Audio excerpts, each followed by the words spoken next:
Modern house na sulit at maganda ang location dito sa BF Homes Parañaque. Kasi flood-free, nasa loob ng gated subdivision at malapit sa commercial area. May pocket garden ka. Ang lot area nito ay 236 square meters at double height ceiling sa living area kaya napakaaliwalas nitong bahay na to. Bathed in light, especially during daytime. Ang floor area nito nasa 300 square meters. May ground floor bedroom dito.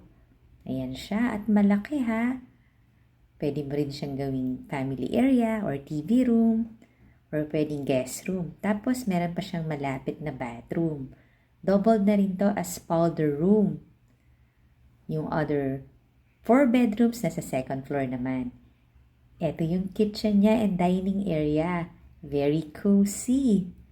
At accessible dito sa iyong pocket garden na malapit sa iyong helper's room na may sariling bathroom. Meron ding lanay. Ito yung kanyang helper's room at saka yung bathroom niya nandun. Ayan naman yung covered lanay. Meron ding full house tour ito sa YouTube channel ng Home Search Philippines. Pwede mo ring i-check para mas ma-explore mo itong future house mo. Meron ka ng refrigerator. Tapos, ito naman ang iyong daily kitchen. Meron kang water tank, may booster pump, may pressure tank. Kaya malakas ang water pressure sa lahat ng bathroom. Very nice din yung kitchen niya. Meron ka ng range hood at saka cooktop. And let's see naman yung other room sa second floor. Isa sa mga nagugustuhan ko dito sa second floor, bukod sa kanyang open to below, ay yung kanyang narrow wood flooring. Ayan, kita mo dito yung living area. Ito yung isang room na may sariling balcony.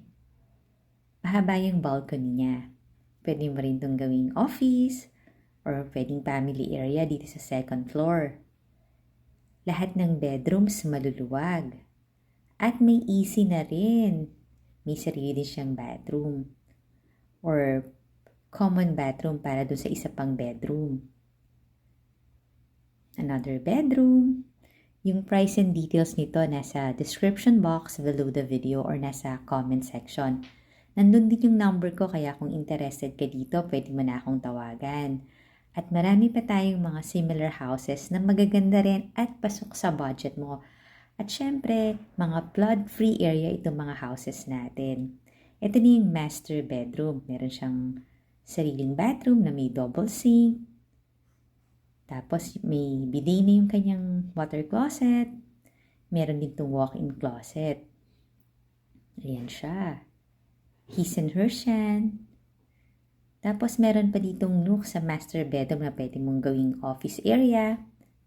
Follow and subscribe ka na ha kasi dito mo makikita ang dream house mo. And I am just a call away. Pag gusto mo itong makita, tawag ka na. Hintayin ko ha. Thank you for watching. Bye!